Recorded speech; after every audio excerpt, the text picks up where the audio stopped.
So I started seeing angel numbers in 2017, and I can remember this. So I was a barista at Starbucks, and I kid you not, all of a sudden, everyone's total was 888. To really have your manifestation, to really have it, you have to be okay if you never get it, if you never actually see it in the 3D, ever. Like to that, if you can be there overnight, at like boom. Most people think, okay, I'm ready to show up. When you talk about personal branding, they're like, okay, what is my personal brand? And I'm like, it's literally you. You know, a lot of people, I think, don't love themselves. They don't know themselves, and they think things or people is gonna fix that. It's the best is when you just enjoy it for what the experience is, and just kind of enjoy and go with the flow, you know? Yeah. I swear that this is like a pivotal moment for me and this podcast. Even before this podcast, I was like, I'm about to go into this podcast with you. I just believe this is a launching moment for me to reach more people too. It's been this process. Okay, now time to spread your wings on your own. And then it's okay, it's for these men, I know. And now it's really just blossoming, I guess. Welcome back to the Create with Kate podcast. I have an incredible guest in the studio today.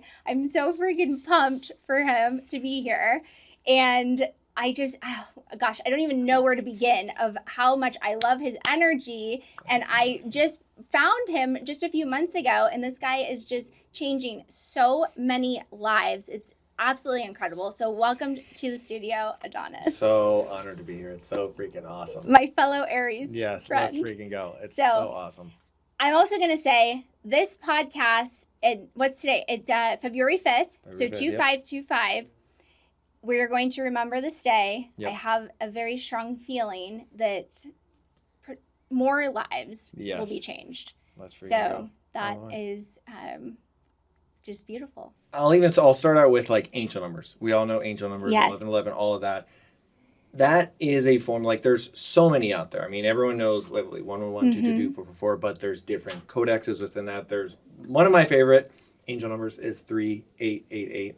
That is like a sign of like absolute abundance, that you're on really the right path. So again, like even little angel numbers like that can 3888. It's a very rare one. Whenever I see that, like on a video, like anything like that, I'm like, oh my gosh, that's awesome. So when you see that, that's a good sign. But again, everything in our world, in our reality, to a degree, you could take it down to numbers, to codes, if you will. You know what I mean? Within the quantum codes, this is something that for a really long time, my old mentor from a long time ago, he kind of had like the logistics of it, and then we kind of created more within it. And it was basically based off of your birthday. Each month they can change, and they can change for so many different things. You know, there can be an abundance code. You can use a full moon code. And within this, you're speaking in your water. You can write it down journaling. A lot of my clients will like write it on their wrist somewhere. And like that, it's really, that takes it to a whole nother level. Just to be very, how to say, like locked in to your manifestations, I guess you would kind of say, you know, but because it's the same thing. Even like, if you're not one of my clients using quantum codes, if you're seeing angel numbers, certain angel numbers are going to mean certain things. You know what I mean? Like the more you see them, I have always found, how would I say, like if you're seeing it consistently, you're really aligned. You know? So I started seeing angel numbers in 2017. Okay. Nice. And I can remember this. So I was a barista at Starbucks. Nice. And I kid you not, all of a sudden, everyone's total was 888. Yes, I'm not kidding you. It was cool. so bizarre, right? Well, then I had lost my grandfather. And so everyone's total is 888. And then I lost my grandfather, and I randomly found this ticket stub from a movie in my closet that I saw with him and my mom. So it was the three of us. Yeah. And it was Auditorium 8. And the movie was Heaven is for Real. That's and cool. I was like, this is wild. Like, so I started to piece together, okay, I started looking these up because I kept seeing them. Yeah. Then I started seeing 444. And then all these, and I mean, and then my grandfather, he passed away at 1111. Wow. And so there was, I started to pick up on the patterns. Yeah. Now I see them all the time, but I didn't have the level of awareness until 2017. That's the major thing, for sure. And I feel that's something they've always been around. But again, what you just said, the awareness, like when you are more conscious of it, you start to see it more, but I also feel like around that time and even to where we are now, we're all collectively a lot more conscious of it, so that it's more there. But again, it's very interesting because think about like if you ever really get out of alignment, like if you're just having a bad week or a bad month, like you won't see it. And then, which is like I've had that a lot of times where it could be if I really go off track or just I'm in a very low frequency, not feeling myself, I won't see it at all. Or like my wife will see it, or if I'm with someone, like, oh, look at that. And then I'm like, oh, then it'll be like, oh, okay. So it's a sign to you that you're out of alignment. Out of alignment. I've always, I swear by that one for sure. That's like, you gotta, if you're seeing it, think about what you're doing because there's good alignment to that. And, angel numbers also, they're different associations with different things. You know what I mean? When did you become aware? Also, say this. I've had different levels of awareness for sure, because that's like a loaded question for sure. Like, when even when I was like 11 years old, 10, 11 years old is when I really had my first like conscious awakening, I guess you would say, where you're like, wait a minute, you're like, what is this? What am I? Why am I like that kind of thing? What was it? Tell us the story. Yeah, I can still remember to this day. It was a moment where I was like in the bathroom looking in the mirror, and I was like, it was almost like mentally tripped out where I'm like, wait, what really am I? Like those thoughts kind of popped up. You know what I mean? Where a lot of people just kind of go through life. They're living, but they're not really actually thinking about what this is in a sense, But having that at 11, thinking that at 11 was really tough because I was like, back then, like my parent, like there's no one I could be like, hey, this is kind of weird. Have you ever thought about this or that? They'd be like, what are you talking about? That's really weird, And you didn't have no, there was nothing. Nothing. Then. Yeah, there was. Really, like Neville Goddard existed, and then like eventually The Secret came out. But even that isn't. That is important. It's like the law of attraction, but it's not the same thing as really being like, okay, like what is like why, what is this? What am I? What the heck is going on here? And having that big awakening like that. So there's been that, and then I would say there's always been more. It's progressed to be more and more and more. You know what I mean? And now even I feel very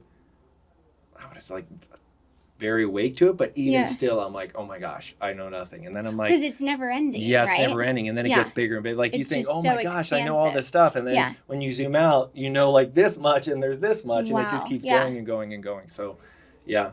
So, okay, I find when I talk to a lot of people that are successful and really making a big impact in the lives of others, they have pivotal moments where they were honestly in a lot of pain. Yeah. And I've experienced that myself. For sure. What was that moment for you? Yeah, there's definitely been a few for sure. But yeah, I would say, so there's a period where my wife and I, we were really down and out, really, really bad. But it wasn't, like financially we were down and out. We had nowhere to be. We eventually moved way up north, built like a little shack to live in, but it was tough, but we mentally were like, oh, like this is normal. This is like how we are now in a sense. But it was, I think going through that whole journey was such a low point. Like we were trying to get out of it and trying to figure it out. And the whole struggle of that was like, wow, okay, like. No, educate us a little bit on what was your career at that time? Because I don't know this history. So at that time there was 2 years where our career, we literally just sold vegetables at the farmer's market. There was 2 years where we lived off of $10,000 a year, and that was more than enough. Me. Yeah, we had a few clothes. That was it. Like where did you sell vegetables? This was up in North Idaho, in the middle of nowhere. Okay. Yeah, we had. No electricity, no running water, no bathroom. We lived very, very old Why school. did you do this? It was intentional. Yeah, it was. It was like there was a rough period where we didn't know where we were gonna live. Things had happened and stuff like that, and we both kind of wanted to experience that. And this is really interesting. Is I actually had a manifestation when I was 16 and 17. At the time, I was living in San Diego with my dad, a really nice place, and there was this Mountain Man movie, the Mountain Man in the 1800s, and he was basically doing that, living very barbarically in the Rocky Mountains. And I was like, I'm gonna do that one day. And my dad's like, no, you're not. That doesn't exist. You can't. And I'm and then yes. That made you want more? I was like, I'm gonna do it. And I had no skills when it came to anything like that outdoorsy at all. Like, really? But I learned like from back then even, I learned from YouTube, and then my mentor, and I had another like builder mentor. Who is this mentor? So he was a really cool person. He was a hermit that lived up there. Again, it was a different way of life. Is this the man that like changed your life? Yeah, I feel like the way you talk about this. Well, there's multiple mentors. It sounds like, but is there one? He taught me a lot within that. A lot of the mysticism, like a lot of the esoteric teachings that I know, and then like kind of like just a lot of things that I know. He taught me obviously like God or stuff like the beginning and stuff like that. But yeah, it was to this day because he was very old. He passed like he did? like a little while ago. But this sounds so weird for you, but it's like there's times I almost feel he was, like I said, there was where we were in the middle of nowhere. A lot of our neighbors were characters. He was a character, and there's times like certain people I'm like I know he was real, but I'm like, was he not like a guardian angel type person? But I'm like does that make sense? What I'm trying to say? Like it's hard to even put it into words. Like he was beyond like a normal person. Like, well, I think what you're saying is you felt. Yeah, I feel what you're saying. Yeah. It's like, kind of like an angel, I would say. Yeah, almost, I'm going to use this word, but this isn't the right word for it, but it was like a type of destiny type thing, like meeting out, like the whole area and everything like that. Yeah, and it's that whole period, honestly, like even just building, like everything that my wife and I did, everything that I learned in that time, like really set me up to be who I am today in a sense. Oh, like, I absolutely believe that. Yeah. I was like, I was truly a different person then than I am now. Completely different, So let's talk about that a little bit because I think that so many people, and you know this, I'm sure this is what your clients tell you. Yeah.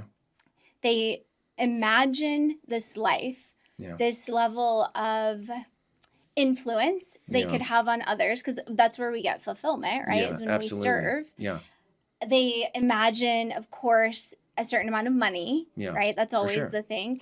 But we have these deeply rooted beliefs about ourselves and what we can achieve and receive, I think. Because I think even just the receiving, I know I struggle with that too. Yeah, for sure. And it's like you have to get, I think, almost like have a new identity. Yeah, for sure. You have to, But we don't learn that, right? Yeah. So all these people, it's like their spirit feels there's more. Yeah. But then their logical mind and the way society is.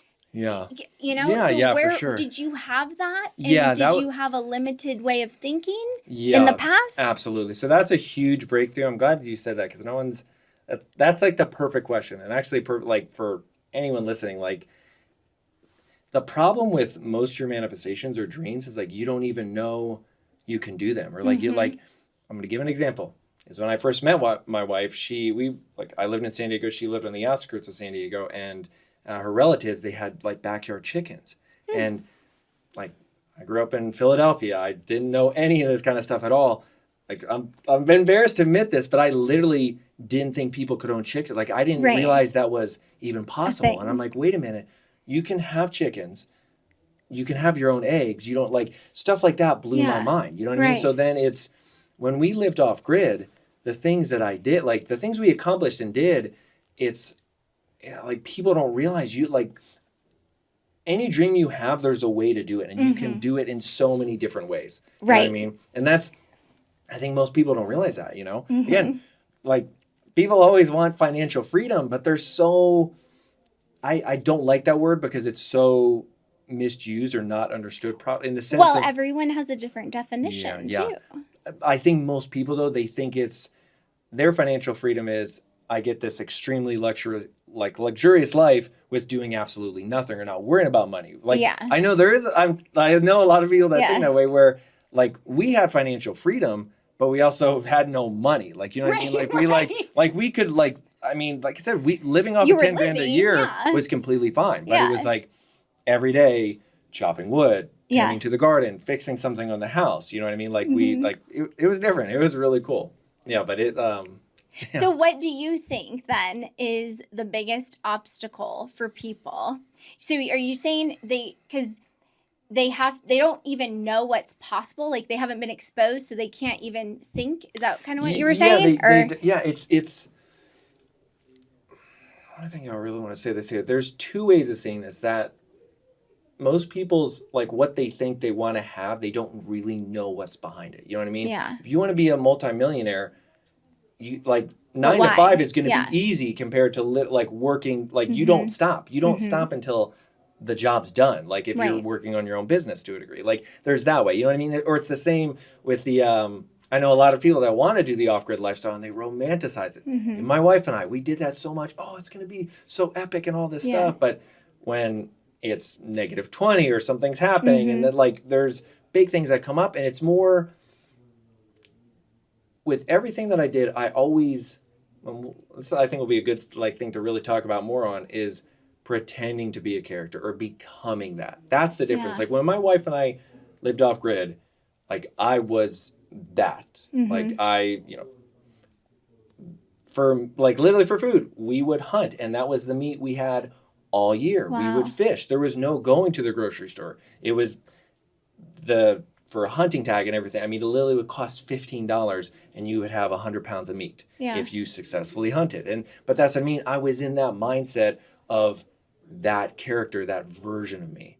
And so you had to recreate yourself over and so you learned that skill set. Yes. And I had to imagine, I actually had to, instead of imagining, like I would imagine the scenarios and everything, but I had to create this character of like, okay, I'm going to be this version of me. I'm going to be a little rougher. I'm going to be, I would use that like, I was a little bit more redneck in a sense. Like I was that. I took on that character. You know what I mean? Where who I am now, the lessons are there, but completely different person. That person does not exist. Right. You know what I mean? Like my wife and I will look back and we actually don't know how we did it. I mean, like, just even basic creature comforts, non-existent. Like, you know what I mean? No, I think it's fascinating because I did a training actually here in Vegas, and part of that was because it was a leadership training, but it was really honestly like facing your childhood wounds, I guess you could say, so you can go to the next level. But in order to get there, we had to do all of these things that were very uncomfortable, very against who we were in the moment, right? Yeah. So, for instance, kind of like what you're saying, we had to take on this other character. Yeah, so for sure. I was Rihanna at one point. I love that. Let's and I'm my, I guess, default mode or my old self was very much like a people pleaser and very, just Miss Perfect and not, and I'm going to follow the rules. And, so then I had to like get into my like badass character and I was like, oh, I don't know if I can do this, but then you do it, right? Yes. Yeah. And then you're like, I could do anything, Yes, for sure. I love that. I love that. That's, I think that exercise of constantly pushing yourself beyond what you think you can do and realizing, hey, I'm still going to be alive at the end of this. Because I just think people are so afraid. Yeah. That's it, 100%. You have to embody that. You have to have a certain character. And that's one thing I've always done is, I mean, like, when it comes to visualizing, I visualize like crazy. Like, that's a true gift that I have. But I love imitating characters ever since I was a kid. Like, if I see a character in a movie, I'm like, I'm going to be that person. Who's your favorite one? They're so freaking, like, okay, I'll say one very interesting one. I can remember when the first Iron Man came out with Robert Downey Jr. When that came out, I was like, I forget how old, I don't know. I was like, I don't know when that I was like, I'm trying to think there, but I was like, I think I was like 18, 19, but I was so, like, I want to be that. I want to be how he is. I want to have the luxury. Like, I want to be that, how he was. And it's, again, even to this day, I would take on that personality trait so much and pretend it, even when it wasn't happening. Like, at the time I had a pool and landscape business that I just started from scratch. But I even, like, I'm driving my truck around, like, I would run it as if I was him in a sense. Like, I would try to enjoy it in that way. And that, if almost every single one of us, we don't, like, we're stuck in the old subconscious loop. Life goes on. you get older, and you get married, then you have kids, whatever it may be, but you're still that insecure 15-year-old self that you feel like you can't do good enough 20-year-old self, and you carry that your whole life. So like, that's the problem. You're identifying with that, but life is moving forward. Yes. Where life is serious. You got to take life seriously, but at the same time, it's like play life. Like, who do you want to be? What character do you want to be? And even to that, I love like any superhero character, any character. You take Superman. Superman is always going to be Superman or Batman. Bruce Wayne is, no matter what, always going to be Bruce Wayne. If the world is going to end or it's a sunny day, he's still going to be in that mindset. And that is so critical, and people forget that so often. If we're going to say, my manifestations is I want to have the love of my life, I want to be a multimillionaire, all these things. Okay, that's all happened. How would you start being? How would you act? How would you think? Okay, I can get into that. Okay, now you just got in a car accident. No, that happened. This happened. You got a flat tire. Are you going to react in your old way? Oh my God, I'm so pissed. Or you can be like, dude, that's no big deal. Like, there's so many other things. Right. Again, you know what I mean? It's thinking any problem that comes up as that character. No, that's so good. That makes me think of your video when you're in the bathtub and you're just like, listen, just fucking relax. Like, it's not that serious. Yes. And I'm like, yes. I love it. 100%. Because you're right. That's what happens. The stories, it's the old programming that kicks 100%. In. The moment you get... It's like, okay, you're visualizing, right? But then something happens, and then now now it's over. Yes, 100%. It's over. That's the problem. Yeah, everyone, when it really counts, that's the problem.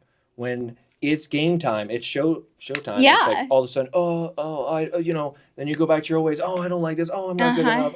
It's everyone else's fault. Yes. Instead of being, okay, yeah, I'm a multimillionaire. I've done this. I've had this company. If I can do that, I can take care of this problem with ease. That's why pick a few characters, pick some personality traits that you want to be, and try to embody that. By doing that changes everything. And go for it. I was just thinking, I was going to ask you about like energies and how, because I don't know, I'm not like an expert or anything in energies and all these different things. All I know is the way I feel. And my entire life, I've had this, I guess it's a strong intuition, I guess you could say, but where I get maybe a download and then I just trust it. Yeah. Where it's like, even you, I'm like, I feel like God was like, just message him and ask him for a podcast. Like, I love it, yes. Because the human self wants to say, well, he's not going to respond to me. He's got all these followers, right? But no, my like spirit self was like, I feel called to message him, yes. Yes. And then after I did that, then I see you with Greg and I'm like, oh my gosh, she knows Greg. And so anyway, this is one example, but I'll feel called to take certain actions. And I think we all have it, but I think most of us ignore it. Yeah, 100%. Two things to that though too. How would I say? Like I want to say, I don't want to even say I believe. I know. That's another thing too. We'll talk about within that. But when it comes to intuition, we all have it. You know what I mean? You goddesses do have a better innate intuition than guys do, absolutely. But there's one thing that I found that's a little, how would I say, not scary, but it's if you're in a very low vibration, very, very low, your intuition is going to be based off of that.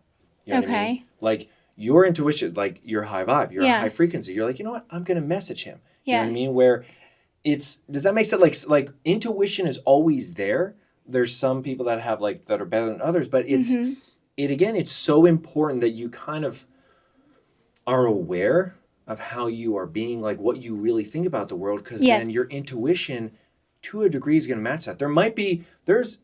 I believe intuition is even God speaking to us truly in a sense, but then there can also be this, our own ego intuition, if you will, that it's again, if we're in a really bad situation or we're mentally not thinking right, that intuition then can sometimes almost be more of a fear. Oh, are we afraid of it? Are we analyzing it in the wrong way? You know what I mean? So not to add more confusion to, but I think I think that's the devil, or like 100%. the negative energy. 100%. Because I don't know. Yeah. I mean, that's a whole nother subject, but like 100%. It's that to me is not okay. The intuition is the initial thought, right? Whatever that is. But then if there's negativity or doubt, I don't think that that's part of that. I think that's the human side 100%. of you. Yes. Because I think we're all like spirits or however souls. 100%. I don't know. I don't know what I'm saying. I just know what I feel, and I'm trying to share that through English. But I just have. It's so crazy too. I was at Bible study this morning, cool. And I don't normally go to Bible study, but I decided to go because I felt called to go. I love that. In Bible study, it was so interesting to me because it's all women, and they were talking about being Christians and how they feel like they have to show up a certain way because otherwise they're going to be a hypocrite or something, like, oh, I have to do XYZ. Like I can't cuss. I can't do this. I can't do that. Right. And I was like, oh my gosh, my energy was like, oh no, I don't think that this is what Jesus wants you to be like. I mean, my goodness, you guys are throwing so many labels at yourselves, and we're not labels. Yeah, no way. But I'm not the expert, right? Yeah. But it's almost like even in that setting, they have to be the expert, and everyone has to be the expert in their mind. But why do you have to be the expert? You don't. Yeah, you don't. Yeah, you absolutely don't. You're like, and even to that, you should always be changing. You should always be gaining more knowledge. If you feel like, okay, I'm done. I've like hit everything. I mean, that kind of means like you're expired at that point. You ain't got nothing. Yeah. What else do you have to do? Right. Yeah. And there's a lot of people though that do live like that. Absolutely. Well, I think because that's how we've been raised, right? You go to school, and it's so interesting. I have 2 daughters, and my older one, she's. Again, this might sound weird, but I knew her before she was born, and I'm not kidding you. Yeah. I remember I saw this poster. It said June 20th. I said, I'm going to have a daughter. She's going to be born in June. I knew her name. I mean, everything, right? And this child, from the time she was born, was just like very different and very intuitive. And she said to me when she like got to 6. I think she's about 6 years old. And she made this observation I thought was so good. She said, Mom, how come everything was like freedom before and I could just be? And then now I'm aware of people judging. That's weird. And I was like, oh my God, this is crazy. That's wild. Because that's what happens, right? Yeah. We're free. We're ourselves. Yes, 100%. And then we go to school. Conditioning, changes everything. And then it's, if you have A's, you're good enough. If you're good in sports, you're good enough. Yes. If you get this degree, you're good enough. Yep. 100%. And then it just fucks everyone up. Yes, everybody. Yes, 100%. Yeah, I think about that a lot because I was really bad in high school, really bad. Even all throughout school, they were like, oh, you can't pay attention. Because it was too surface level for you. Well, so you were probably bored out of your damn mind. Exactly. It's like, looking back, I'm like, the technology then versus now. And I'm like, you got to learn all this like mathematician stuff. And it's like, now it's like, the phone can be like that. Like, you're like, teach me angel numbers. Teach me something. Yes, exactly. For sure. Yeah. Okay, wait. I got sidetracked though. Where were we going with this? We were...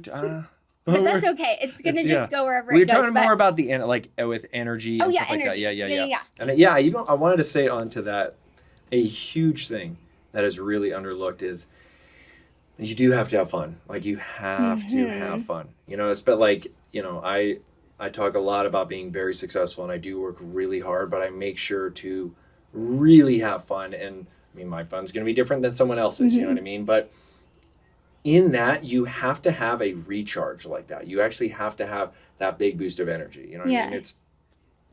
This might sound very oxymoron or counterintuitive, but it's interesting. Like maybe once a month, there's this really successful group I'll go out with, and we will kind of go out to the clubs or something like that, like a place just very, very different. I don't really drink at all or anything like that, but we will really stay out and we will really party. Like I can have the greatest time. I don't have to drink or anything like that, but I will really have fun. and I'll be exhausted. I mean, I'll get home at like 3 or 4 in the morning, get a little bit of sleep, and then like maybe an hour or two of sleep, get after it again. Yeah. And my energy, like my frequency, it feels so good because this hit me the other day. When we're out and about having fun, I'm in the now. Like in the now, hyperly in the now. I'm not thinking about what's early. I'm not thinking, oh my gosh, I got to wake up tomorrow and do this or that.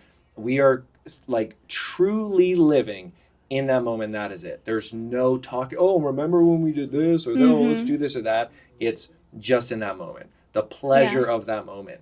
And that will, at least for me, that will carry me for like a week or two. Like that energy is just, I feel like so good. How do you think, I love that. And I would agree that so many people are, they're talking about the past or they're worried about the future, right? It's like constant thing instead of just being in the present moment. Yeah. Detachment though. Yeah. How do you explain that to clients? There's a few different ways with detachment, but to say it as simple as possible, my favorite form is how would I say it? I like to use this example. You can't be full and hungry. You can't. Like if you just had some huge dinner, you still can't be hungry for it. Detachment is just like knowing that you having it, being okay without seeing it at a certain time. Or even, this is where people don't like when I say this, or they don't understand it, but to really have your manifestation, to really, really have it, you have to be okay if you never get it. If you never actually see it in the 3D ever, like to that, if you can be there, overnight, like boom, just like that. If you if you let go of it so much, it's done. You know what I mean? And even when that, another great thing is if you take it for granted, you take your manifestation for like my wife, I manifested her absolutely and then you took like her for the way she was. Like I thought about her for a year. I didn't know who she was, but I'm like, I'm gonna marry a girl who's blonde hair, blue eyes. Like I could see it over and over again. But there was this knowing. There wasn't this, oh my gosh, I really hope, I'm missing, I want. I'm just like, yeah, whatever. When it when it shows up, it shows up.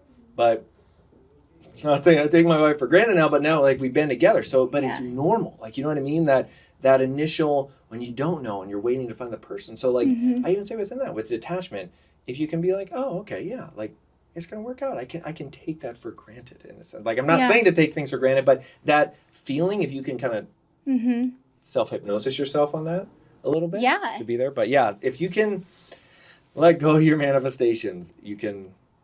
Everyone wants to know, how can I speed it up? I want to manifest overnight. Stop wanting, you know. And I think it's also stop thinking it's only one way. Yeah. Because I think that's. In my own experience, that's what has happened. Yeah. It's I have an idea of where I'm going, right? Yes. I have this in my mind. Yeah. But then when the best things happen, it's because I trust the intuition to go this way, which maybe isn't the way I thought. Yeah. And then it opens up. I mean, that's even how I started podcasting. Yeah. It was, so my ultimate goal here, what I see and just feel, it's just what I am, is a speaker. And I'm just a communicator, right? But initially I'm a speaker. Yeah. Well, but I didn't think about podcasts, right? Yeah. But okay, that's another form. Another aspect of it. Yeah. Yeah. And it's so effortless. And I think that all the best things are effortless, but we think that I don't know. Is that true? Yeah, no, 100%. I think it's because, like the law of least effort within that, you're doing it. Like you could be, how do I say it? Perfect example, like a professional athlete. We could see them doing it going, oh my God, like how do they do that? Oh my gosh, I could never, my body, like that would be so hard to do it. Like for them, it's effortless. Like they're just doing it.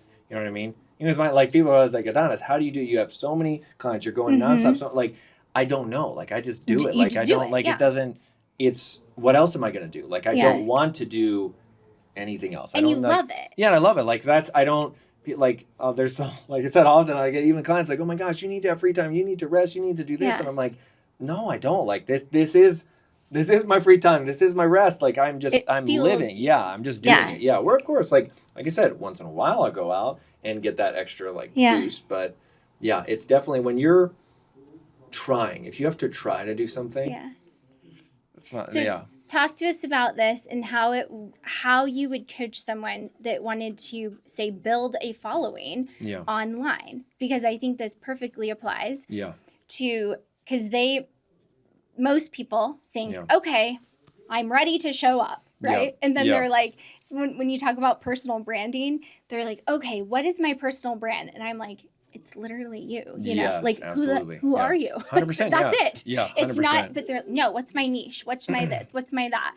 And I'm like, okay, the only way that this really works, and this is my belief. I mean, everyone's going to have a different, perspective, but is if you show up consistently, your energy is right. Because you can feel it in the video. You can feel. This 100%. Is why I love your videos, because I'm just like, oh my God, this guy is just like from the heart. Like this is so good. And that is, I believe that's why you're magnetic. But people struggle with this so much. Because well, I suppose the main thing is they're worried about the judgment. Yeah, for sure. Absolutely. They're worried about the judgment. Also, there's I've always done things in social media, or then my wife had stuff she was doing. I've been doing this now 3 years. I was going to ask, when did this start? This 3 years, but I was just, for the longest time, I just had a few clients I was working with. I didn't even have Instagram, nothing. Not any of it. That I was just until 3 years ago?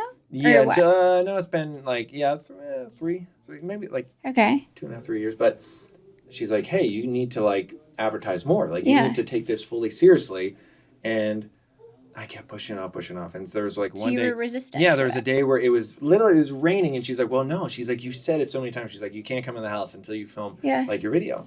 And I did one video. Your wife said that? My wife said that. Okay. I did my first video on TikTok. Now, I will say too, this was a couple of years ago when TikTok was even a little bit more when you could do your first video, you could go viral with it. Yeah. And it did, and it just blew up. The first one blew up. Blew up like crazy. And then even the next few blew up, and I was like, oh my gosh, this is not. But for a full year, when I was really growing on Instagram, I had zero expectations. I literally didn't care. I love this. There was even times I tried, I was like, I want to be as, I don't want to say silly. I just had no expectations. I knew how to market things, but I just was like, I don't care what I say. I don't care if people don't like me. I don't care if it pisses someone off. I'm like, I just don't care. And I will say to anyone watching, I actually did have some bad moments probably, let's say a year ago or 6 months ago, where then I did start to care. Then once my following started getting enough, I'm like, oh, there'd be times where I'm like, oh my God, I want that. Why didn't that video get more? I need more. And then all of a sudden I would be 60% me, but 40%, not fake, but 40%, I need more views. This has to go. Please, this has to go. And it probably was I would say maybe 2-3 months of that. And then I'm finally what am I doing? Right. I need to stop and then. It's not healthy to be that. But it is normal, I think, to have that feeling. Yeah, it does. That goes back to anything. Mm-hmm. Once you start caring about it and needing it, now you're attached to it. Now the attachment is the worst thing that you can have. Yeah. It's literally the worst. People will be shocked by this. My wife and I have the greatest relationship. I was going to ask you about this. Anybody I know. Yeah. I mean, we But it's an open relationship, right? It is. But even in that, there's. I need to understand I'll definitely tell y'all. So. This is a slippery slope. And it's even in that though, we are. It's going to be very hard to describe within this, but we are so much the same person. We've gone through so much. Mm-hmm. And there was a point where I was so attached to her, cripplingly attached to her. And she would get that too. And we'd be so attached where I'm like, I can't. Which is not good. I can't do this. I'm like, if I die, if you die, we can't be like this. And I can't. And that was really stopped. This was a while ago. This was probably 5 years ago. We were like that. And then it came to this point where it's we have to, we are one. We're this, we're always going to be together. We're always going to know each other eternally. But it's there has to be this feeling of I want to think carefully how I say this here. But I'm going to say how I'm going to say it. like we have full respect for each other, and in that respect, we can finally attach in a sense where. But again, then you're never attaching to another's person. No. Because then it's just physical. Because here's right? the thing. Yeah, technically. No, like I'm gonna say this in 3D world. I mean, we're literally 100% committed to each other in different ways, and I know we'll talk more like it. I know a lot of people could think it's confusing, but the attachment. This might sound really weird, but is to our I have to be attached to me. I have to be the best version of me. Mm-hmm. If I feel too attached to her, I'm gonna make the wrong decisions. Does that make sense? I think so. I want. There's so many things I could say. You have to be whole on your own. I think is really the main thing. And she's probably the most powerful. She's the strongest woman I know because she's so. She's detailed, like she's fully in it, but yet she's detached. She's like, I don't need to chase anyone. I don't even need to, like, I'm not chasing you. I'm not, I know my worth within everything. You know what I mean? And even, I told her that from even day one when we first met. I said, if you can find a better man than me you can go anytime. If you think you can do better with someone else, you are like, the door's always open. Go ahead, go find someone better. Yeah. You know what I mean? And that was, we both kind of really, that's it's. Well, I think the main point is constantly be developing yourself, because if you're 100%. Always leveling up, you're going to show up for that other person at your best. Yeah, absolutely. And they wouldn't even want to leave 100%. You because that energetically feels good. Absolutely. And that's the thing. I love what you said there, because that's really what attachment and detachment is. If you are reliant on anything outside of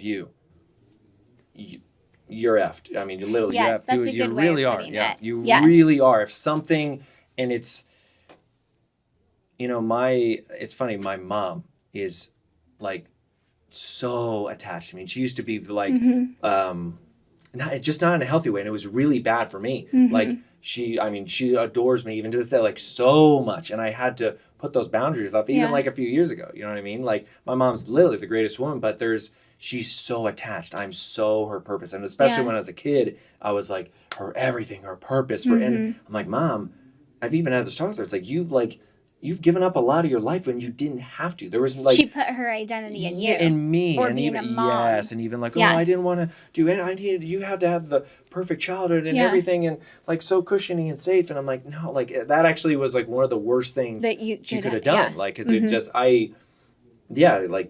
more in my 20s, I actually had to find challenges because it was like my childhood was so like, oh, you can't do this. Oh, that's too dangerous. This. And I'm like, it really, helped me back. But yeah, that's the biggest thing. Like we have such like an understanding, and that's like, I don't know. This sounds so wicked silly when I say this or bad, but like our, like obviously we both know all this stuff. We love every aspect of relationships, of life in a sense. And I think when we did the whole off-grid thing, like I don't like it. I wouldn't say it like this. We're not trauma bonded, but we are, we're actually kind of, I would say, challenge bonded. We have bonded so much with each other because from day one, everything was a challenge. You know what I mean? And I think even then having the kind of lifestyle that we do, it was like a challenge. It was like one of those things, okay, could we do this? Like, could we actually attach to this level where it's like, okay, hey, like I'm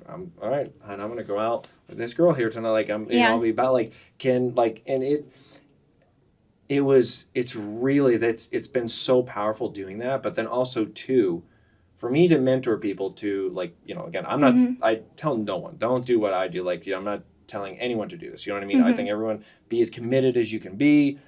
Your goal should be to have a great relationship because it's very hard. It truly is. You know what I mean? Yeah. It's very hard to have a long-term healthy relationship. It always has to grow. But by even doing this, I was able to find insecurities in me and her and other people, and really figuring out, okay, how do you go about communication? How do you really make things work? You know what I mean? And in everything we do, Kendra has full access to everything on my phone. She knows everything. I tell her every single detail of anything. You know what I mean? We are so open like that. And if I go out with a girl, I tell her, the first thing is right off the bat, look, this is exactly how it is, blah, blah, blah. But you're transparent with the other person 100%.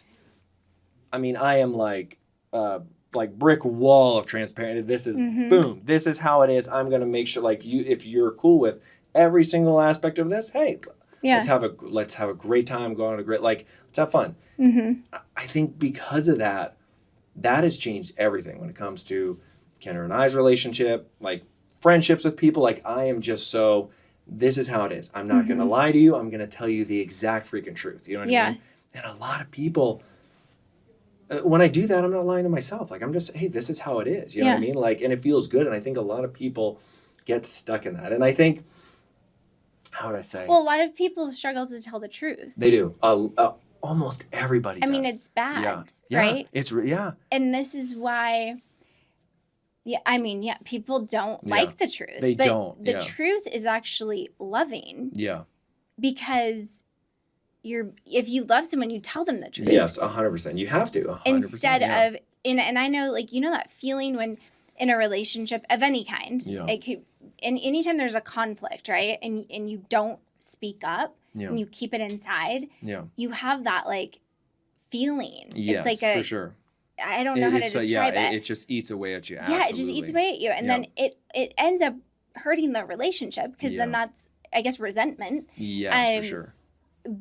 But if you just tell the truth, it's going to be uncomfortable in the moment. But then that's what's necessary to keep moving. Or even dating. So, well, just a little bit on my backstory. Yeah. I was married for almost 11 years and divorced now. And so then when I like started to date again, and here I am 37 years old, right? Yeah. And I don't know how to date in the new world. Now everything's on a dating app, right? Yeah. And so all my work friends at the time, they're like, you got to get on this app, whatever. And I'm like, I didn't like the feeling of it, but I tried, whatever. They found me someone. They did all the messaging. I go on this date. Lovely person. But I was like, this doesn't feel right, you know? Yeah. But I was very honest from day one on everything. And I remember telling my girlfriends, like, I told him this, this, and this. They're like, on the first date? And I said, well, because isn't that what I should be doing? And, you know, why would I want to waste his time if our values and things weren't aligned? Yes. Yeah, there you go. Yes, absolutely. But how many people, so like they have this idea in their mind, they got to be on X number of dates before they don't tell work out and tell the truth. I mean, but I realized this about myself. Yeah. I was married living a lie for years because I thought I thought I was being a good girl. Yeah. Right? I get that. Yeah, 100%. Oh, I'm just being a good person. I get that. I was lying. There's a lot of it. It's tough because there's a lot of relationships like that. You know what I mean? I know. Where they're living in that lie and trying to, it's really tough within that, you know, but there's so many things I could say on it. Like, what do most people come to you for? What's the majority of the, because you do visualizations and stuff. I would say it's so tough. I mean, I would say honestly, it's both. It's money and relationships. Always, Because it's almost like, with all my clients, the biggest thing is like, let's work on 3 manifestations. Yeah. I feel there's like 3, because it's normally every time it's SP, abundance, and then the third is like a health. What is SP? Okay, so I didn't know saw this online, and I'm like, I haven't looked it up yet. I learned this a long time ago. So SP is specific person. But specific? I guess a specific person, which I don't know. What the heck? So now it's SP, sweet potato. I don't know. But that's so weird. A specific person. Like a soulmate? Is that what it means? Then there's, because I'm manifesting an SP, a specific person, or a lot of people say, do I go general? Like, do I go for a specific person? Shut like, up. I want to, like, I know, like a goddess will be like, oh, I know this guy. Should I go for him, or should I just go general? Like, should I just like want to manifest? Like, so SP weird. As a term, like, I don't know how long that's been around, but I think it's new. Is it new, or maybe it's not? Maybe I don't just know. In the last, I don't know, like 5-7 years. I mean, it could be even more than that, but because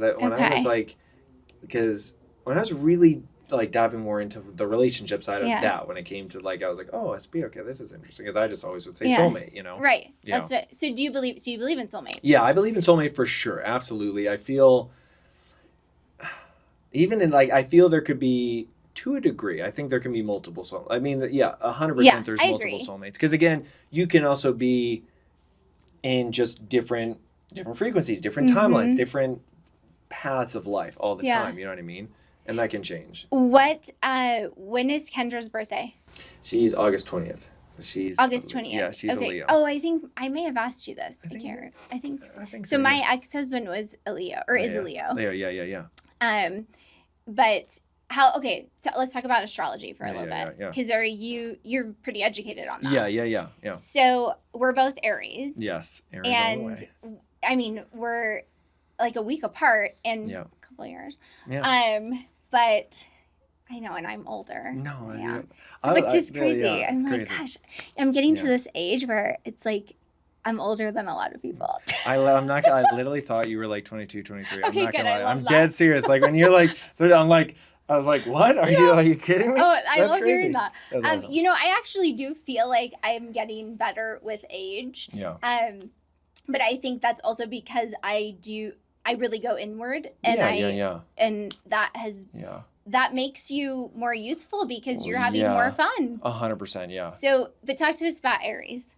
Aries, you already know Aries is the freaking best. Yeah, I mean, I know. Sometimes I have to I feel so. There's do you go with your moon sign or this or that?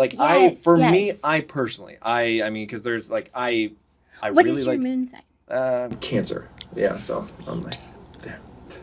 Besties all the way. That's freaking go. That's crazy. We gotta look at the whole thing. Yeah. Because I have another one in Cancer. Yeah. I do too. Do I have? What does this mean about us? So we're our moon in Cancer, I feel, at least with me, it can definitely be our emotions there can be we feel. We feel. You know what I mean? Like empath all the way. But I can be really feel for you, or I can be like, oh my God, so yeah, for sure within that. But I use so much of it. I love working with astrology and numerology to agree. But for me personally, because I know there's some people that are like, oh my gosh, no, you have to see it like this, or what it in this house or that house, where I really feel so drawn to the sun sign. You know what I mean?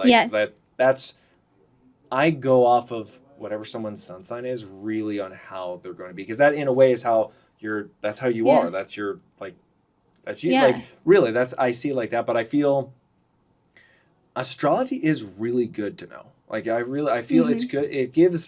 It's actually sometimes disturbing how spot on it can be. Well, you know that app, the Pattern app? You don't know this app. The Pattern app. You have to know this. Pattern app.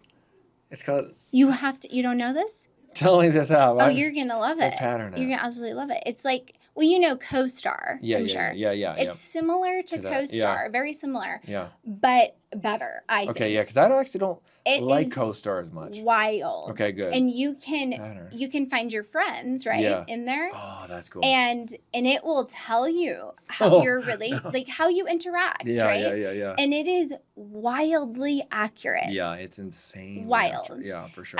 So you should find it. I'd be curious to see, because then we could be friends too and see what it says. I'll have to get that for sure. But so I definitely think there is something to that. Yeah. So, okay, so we're both Aries sun, and then there's the moon. There's rising, aren't there a top three that they look at? It's always sun, it's ascending or rising, and then moon for sure. And then what's the difference between ascending and... So, a lot of times too, I've heard this a lot, and I hear this, that ascending is kind of how you... more act, how you present yourself, or the face that you give, but then also the mask in a sense. You know what I mean? Some people say that. There's with astrology, there's so many freaking interpretations. Yeah, there is. Because there's times I'll say certain things. Yeah. People are like, no, I don't like that you said that. You're completely wrong with that. I'm like, okay, I guess. Well, that's the thing. You can never be, because look, if you really think about it, everything is being seen through your lens. Yes, for sure. So absolutely. It's who's to say who's right or wrong? Well, 100%. Yeah, and there's so many different aspects of it as well. Yeah, for sure. But I feel like everyone should at least just know their sun sign and have a little bit of understanding that of Kendra being Leo, I'm Aries. We do. It's a lot of fire. A lot of fire. We really, I feel like we're matched so well because we like build a lot of things together. We really can like do things well together within that. And I think it's so important, not that it's like a deal breaker, but you should be matched pretty well with, you know what I mean? If I think it's, so too, yeah. For sure. And it's very, I feel like women are definitely, like, you can really tell a lot based off of their zodiac sign, but especially guys. Like, if there's, like, Talk to me about Sagittarius then, because that's my boyfriend. Okay, Sagittarius guy is very adventurous, very freaking, like, go-getter adventure. Yes. That's a bit, like, that's number one. Sagittarius guy is definitely going to be good, for sure. Okay. I don't want to say, I feel like Cancer guys can be a little bit more emotional, not soft. I don't want to say soft, but they're just more, sometimes can be subdued. Again, I'm not saying all of them are, but, and then even, like, Capricorn guys can be very, like, analytical. I mean, they get things done for sure, but I don't like those kind. Yeah, for sure. Yeah. Typically. Yes, or like sure. we like each other, but then we could get rubbed the wrong way. Yes, it's for sometimes, but well, I guess Luis is a Capricorn guy, I think, though. I think, and Josh. So I do like them. But I mean, in romantic relationships. Capricorns are really cool, but they're very much like, at least from what I've seen, very analytical. Because I'm so not analytical. Yeah, so analytical people, I'm like, I literally don't understand how your brain works. Yeah. Like, even with making decisions with a sale, right? Yeah. I am like, my boyfriend, he does multifamily investing. Oh, cool. And he has a program where he teaches other investors, right? Yeah. These men are so analytical. Yeah, they have a spreadsheet for a spreadsheet for a spreadsheet. And I'm like, look, you're never going to know if you're making the right decision until you make it. And that's true for literally anything you do. Yeah. 100%. So you can like sit here and contemplate it for another, year, or you can friggin' do something. Like, you don't know if you're going to die tomorrow. Yeah. And so 100%. I'm like, I don't get that. Yeah. Thinking realistic is actually really bad. I hate that really word. Bad. Yeah, it's so bad. It's actually proven, like, if you think way more delusional, it's actually good for your brain. Like, you actually... Oh, then I'm really healthy. That's good. Because people think I'm, like, crazy, so... People that are too realistic, I'm right away just like, I cannot. And there's... Yeah, you're like... That's when you get in the bathtub and you're like, fucking relax. I'm done. Like, yes, for sure. That's it, yeah. It is... Oh, goodness. Jump off the cliff. You're going to be fine. Like, it's okay. For sure.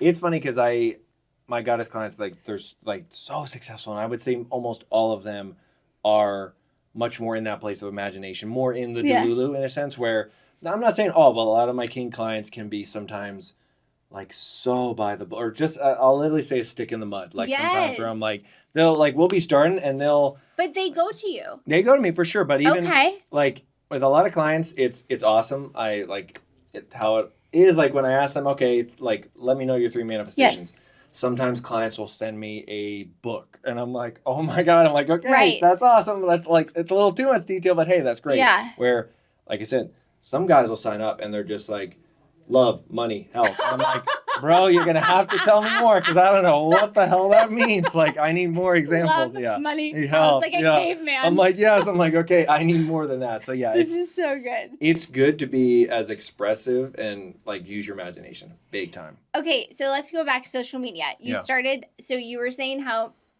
you really started to take it more seriously, but you were detached, but then you started getting attached and you were going through that. Yeah. Your program or your mentorship, which it looks like you have a few different offerings.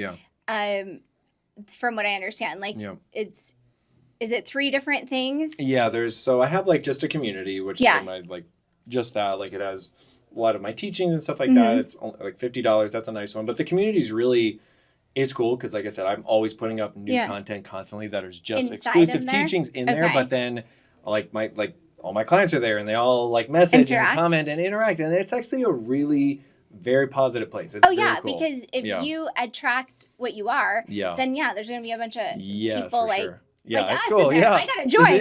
There's times, because I try to check it, but there's times like it might be like I'm always posting on there, but I'll go through. And someone is like, oh my gosh, guys, I'm feeling so down. I'm having a bad, like something like that. And everyone will be like, we got you. Like, you got to do this. Like, and they'll be like all into it. I'm like, hey, that's awesome. Like, you guys are all taking care of each other and like beautiful keeping the energy up. Can bring people together like that. So So when did this get born though? That was my question. Is like, because when you started posting, that didn't exist, correct? Yeah. Or did it exist? No, it was, I made it pretty, like, I'm like, if I'm going to seriously, like, once the posting started going, I'm like, okay, I got to have my offers more out there right away. And I did that pretty, like, quick. But even that, they changed a little bit. Like, I can remember just, like, the structure I did within it. But then, like, now how I have it, I'm like, I felt really good with it. You like how you have it set up? How I have it, I'm in that process right now where I was do you know Ryan Pineda? By chance? I know that name. You've probably seen videos of him at some point, but I was working with him and I was running his creator program. That's cool. And that's how I got into, I guess, what I do and how I help people. Yeah. So I found my calling unintentionally because that wasn't how I started with him. I love that. He's now focusing only on real estate because he has real estate program and he had the creator one, but that's not a focus now. So to me, it was like, okay, God wants me to be on my own. Yeah. Right. But this just started at the end of last year. And that's so cool. I'm literally in the process. That's awesome. But I have this knowing where, because I'm in a lot of uncertainty right now, right? Like this is, I'm building and I'm seeing where this goes. Yeah. But I know this is what I'm supposed to be doing. I love that. I just know because of these interactions that I have with people. That's awesome. But I was trying to offers, that's what we were talking about. That's been my experience is that okay, I try this and it's not that it's off by much, but you can feel it energetically. So I was speaking to both men and women at first in my marketing, I guess you could say. Yeah. And I do help both men and women. Yeah. But I really help men and awesome. a specific type of man. That's awesome. And I was resistant to honing in on that, right? Like, yeah. But I realized that's who I help and that's who God needs me to serve. Yes, I love and that. So again, that intuition and pivoting, right? And molding. Yes. Yeah. Because I think people, when they get into this space, and this is what I help my clients with too, they think they have to have it all figured out before they start showing up. Yeah. And it's going to change and you've got to be okay with that. Yes. Yeah, 100% agree with that. Is that... Yeah, no, 100%. Because I'm even... Two things I would say within that. Like, I try to stay in the mindset that everything's always good and that I'm always going forward. But I actually, every single day, I'm like, I got to treat this as this is the first day. Like, literally, I don't... Oh, that's good. This might not make sense. This is going to sound funny, but I think I'm the man. Like, I literally think I'm the best at what I do. And I also think that I've never done this before. This is my first day ever. Yes. Like, I don't have a single client. I literally treat every day like that. Wow. That I have everyone I'll ever have, yet I have nobody. And I know that almost doesn't make sense, but you have to... It's such a good place to be in that. Like, for example, if I'm going to do a reel, TikTok, like every day, I call that like my advertisement because it's obviously me kind of like every time I post it, in my mind, I'm going, dude, like I'm literally the best, the most world known. Like this video already has 10 million views. Yeah. No worries. But I have that mindset. But yet at the same time, I treat it like it's okay if it gets nothing because I'm just starting out. Like in a sense, does that make sense? Yeah. Everyone I know is like, bro, no, it has to be this. I got to be the best. Oh my God, why isn't it like this? And I know. If you treat every day as a new day, it's so much freaking better. Yeah, I feel like, okay, this is a constant practice, which is why I feel like social media is, I know people are like, it's toxic. It's like, no, it's actually, this is such a beautiful tool. It's amazing, yeah. And a tool of self-discovery. Yes. Because it's a constant battle of the mind, and you can choose it in a positive way or a negative way. It's a choice. 100%, yeah. And it's, I think of it as this. Okay, I have this message to help someone. And you already know this. It's been confirmed because you have clients, right? Yeah. In real life. And so, okay, so if you have that confirmation, you can serve other people. So however you're serving these people in person, you just simply turn around and share that message online. Absolutely. And if 100%. It reaches one person, that's a win. Yeah, 100%. Absolutely. But then what people do is they're like, oh, well, I only have X number of followers, so I'm going to get off of here because, I look like a fool. Or they pay for followers. There's a lot that do that. Like, what? So how many followers did you have when you started? taking it serious? Because I imagine you were posting some stuff. You probably just weren't consistent. I mean, I can still actually remember when I made my Instagram. Yeah. And I think I had like 500 people. And I can remember starting with 500. And then a few videos did good. And then it started chilling more in. But tell us TikTok, the progression TikTok though. was really like when TikTok, if I had a video blow up on TikTok, boom, all of a sudden the next day, maybe I could have 1,000, 5,000, 10,000 new people that followed. Because it was like that. It was that great time when it was transitioning. It's still like that. You know what I mean? But there's been milestone after milestone where some videos just absolutely go. And I would say that to anybody, if you're doing social media, like you'll, that's one of my favorite things to say, and it kind of goes to what I said earlier. You're never going to make, like, there's no making it. You didn't make it. Oh, I got 1 million now, so it means I'm always going to get it. No. Every piece of content is truly its own.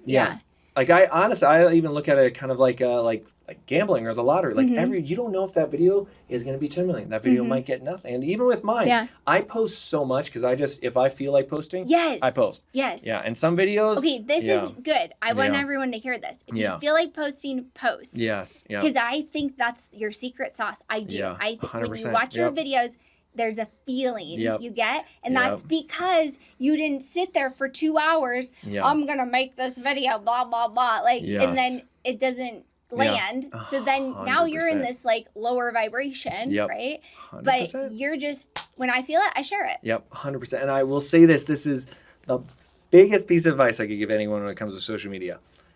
Do not post for you. You have to post for people that are going to watch. That's the biggest mistake I make. You can tell that when content doesn't do good, it's ego driven by me. Always. When content, if I'm making a video for goddesses, for kings, if I'm making an astrology video, if it's a specific video that everyone's going to enjoy, it does well. But and oh my gosh, I got to be so careful doing this because I will, if one of my clients, or if I react to something, like if there's a certain comment or someone will say something about, a client will say something about like abundance, or like, oh, they did, like whatever it may be, like they didn't understand, or I realize I have to do this mindset or that mindset. I will take it internally sometimes personally. We're like, oh my God, if they think like that, I better make a video about that.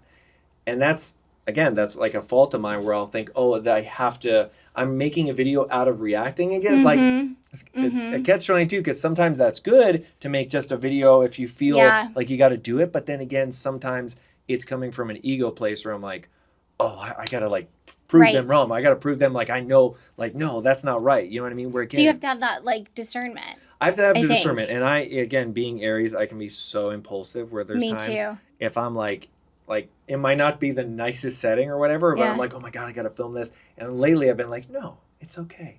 I can film this in an hour when I'm home, or if I'm if I'm driving my Lambo or whatever, like let me do it in a cooler setting. Let me take the Lambo out to the desert, something like that, rather than there's sometimes where I'm like, oh my gosh, I got to say this. It can be good. But again, I'm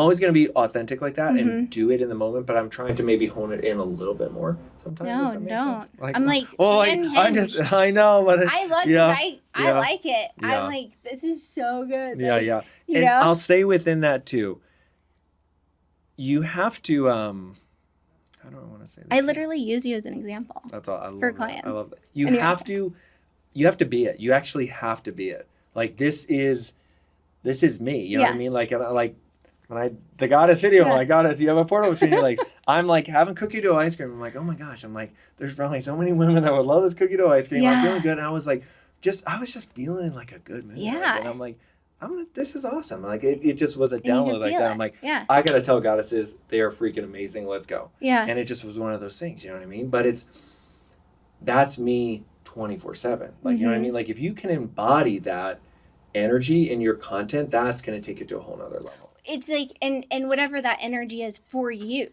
right? It's like, you don't have to be Adonis. Like, you don't have to be Kate.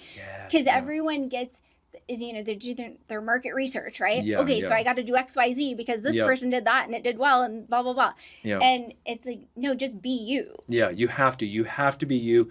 If you have weird quirks, use it. If whatever you look like, just do it. Like, whatever, I know. You literally clip your mic to your beard. Yeah, to my beard. And you know, you film in the bathtub. Yeah. Like, like with a peach, or I'm like, what I was the hell having is an apple, he yes, eating and then I in the just let it go. bathtub now?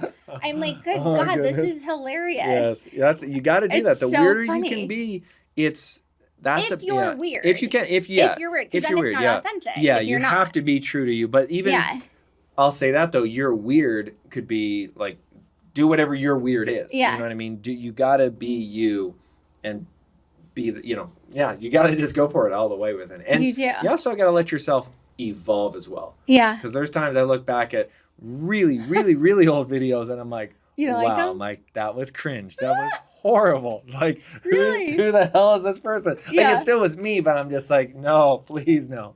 So, okay, so you had the offers dialed in. Yeah. And then what, I'm trying to figure out the trajectory here. So you said 500 followers-ish. Yeah, when I started on Instagram. But you had clients in real life. I just had just a few. Once I really started going, I mean, it took off really. Pretty quickly then? Yeah, really quickly. Okay. Yeah, and it was, there was a point where I was doing, in the beginning, a lot of calls, and I couldn't do it. It was just not sustainable. It was too much. I had to, I charged more than for calls, and it kind of just evened out because the demand was just way too much. And I'm like, okay, I got to be able to switch this around, But for me. So you instantly had, because I think that's important to understand. Yeah. You instantly had a high demand, but you were charging a high ticket? No, I was charging kind of mid-range for doing calls, a lot of calls, and giving so much from it was way too much. Where you were doing a one-on-one call? Yeah, one-on-one call. Okay. Yeah, and it just was it was constantly going. And I like doing calls, but it's the way I have it structured. It's like every day I'm having a conversation to a degree with my clients where I love voice messaging. So on Instagram. That how that is? That's the biggest thing. Yeah. My mentorship is every single day, every single one of my clients. My biggest thing to make it there's two ways within it. I love the accountability where I ask my clients, they have to message me first. It's almost impossible for me on Instagram to message everyone first. Right. And if I did, it would be way more expensive. Yeah. My main offer is $125 a month. And within that communication is there as often as they like. You know what I mean? Yeah. And there's times, it might take me. They just have to trigger it. Is that what you're saying? Yeah, exactly. Okay. Yeah. And but it's, the cool thing is with, I would say almost all my clients, the conversation is just constantly going. You know what I mean? Oh, where it's it might maybe it sometimes can take me a day or two sometimes to get back to someone, but it'll be like, hey, what do you think about this? And then I'll respond. And then how it just many keeps clients going. do you have? It's a lot. There's a lot. And it's always freaking flowing. It's a lot. I love that. Yeah, though. It's a lot. Tell us. It's a lot. I have over, it's always, what would I say? I'm around, right now, total, I have 1,300 clients. Yeah. Wow. 1,300 clients. That's amazing. But it's always in that run. I will say, because I've, looked at the data within this, probably 90% of my clients, I've been working with them for over a year. Wow. It's just consistency with it. And it's so Tell cool us some success stories. There's so many. freaking many. How good does that make you feel? It's awesome. It's the coolest thing. Doesn't it just freaking fire you up? Every day for all my clients, and this I visualize every single day for all my clients. I'm not. I explain this to me. Because how do you visualize for someone else? I thought you have to take ownership and visualize for yourself. They for sure. Okay, so within that, I tell that there's some clients that I could do everything for them, and if they're just miserable and the block is up, nothing's gonna happen. Yeah. There's nothing anyone could do. No. God, literally, God's gonna be like, hey, I can't help you if you're not gonna change, if the person's just miserable. Totally. So, but within that, it's 99% of everyone that signs up with me is yes, I do want to change. I do want to believe. Because if they had any blockages, they would hate you. There's been some that it's been really bad where I'm like, come on, what are you doing here? Come on. But so, okay, so a long time ago, I've known one other person that can really visualize like this, but I can visualize so incredibly vividly where I can be moved to tears. I can be in it all the way for myself, but I can visualize multiple things at one time. It's it's very hard to I can see multiple things. And again, this was something I've always had as a kid. I could really I could see multiple things, feel multiple timelines, and I thought that was something always normal. And then I'm people no, what are you talking about? I mean, there's people that I know that don't even visualize. So every day I have to the way I visualize, I put on headphones and I run. When I'm running, there's more of an emotional state. When I run and I'm visualizing, nothing else exists. Like nothing. And music is going. Yeah. Going? Okay. Music's going. Nothing else exists. And even when I listen to music, when I'm visualizing for my clients, it is only like soundtrack music or classical music. It's not songs. It's actually like I'm seeing it and there's so many different like ways that I'll visualize for my clients or scenes that I'll have, and it's crazy because I have like 2 phones here. Like I have a total of 6 different phones because I have like when someone signs up with me, they send me pictures. Obviously I need to know what they look like. If there's like, hey, I'm visualizing this house. Yeah, that'd be great. Send me what the house looks like. And then I have notes on how, like what they want me to visualize for them, obviously them. And then there gets a rhythm where after a while, like it probably takes a good, I don't know, I'd say a week for me to really get in tune with them. Like, okay, I know what I'm visualizing for them. I see the situation. And then it's like, boom. It's like, I do about 3 to sometimes 4 of these a day where I go out on a run and I'm visualizing because there's so many clients. I mean, I break it up in different sections. Like, okay, I'm going to visualize for this group today, this group at this time today, this group at the evening, and make it like that. But then... So can you, like, let's say you meet someone in real life or virtually, I suppose, if you're interacting face to face, can you kind of see things in them? Or no? I know that's a different thing. So, because I want to that's a great question because the question you even asked too, how can you visualize for someone and that's what they have to do. So I get that question all the time. And this is what is so interesting is everyone to a degree is visualizing for you. Everybody, like your parents, they're going to like, I know what I want you to do when you grow up. I see everyone's visualizing for you, good or bad. You know what I mean? The difference is why it's what I do is so powerful. And I've had clients that there's a few clients even I'm still working with now that for a year plus, like they don't even message. They don't even want the teachings that I give them or message. They just check in once a month or once every 2 months. Just, hey, things are going great. How are the visualizations going? I'm like, amazing. But that energy of what I'm doing, like I'm putting so much good energy into it. And here's the thing too, when they tell me, hey, I want to have blah, blah, blah, blah, blah, blah, blah, I don't know them. There's no bias towards them. I'm not going to go, oh, you couldn't do that. I don't know who they are. So I can perfectly see it. I can tap into that timeline like that. And that starts to create that in their life where, again, you have to be very careful who you let into your life because there is one friend that I had. He was like one of my dearest friends for so long. Like we were truly like brothers, but he had such an ability to manifest. And he didn't know any of this stuff at all, but to really visualize. And there's times he'd be very jealous. Like we would have bad fights. He'd be very jealous of me. And he would truly try to visualize or like manifest like bad things for me, bad stuff for a lot of people. And that's when it started getting more and more where I could see, okay, this guy is like powerful in not a good way. He's like not a good person. Obviously I was like, I don't want anything to do with this person. We had ended the friendship. You know what I mean? But again, it's wild how certain people, you got to be so careful who you keep around. Yes. Because people are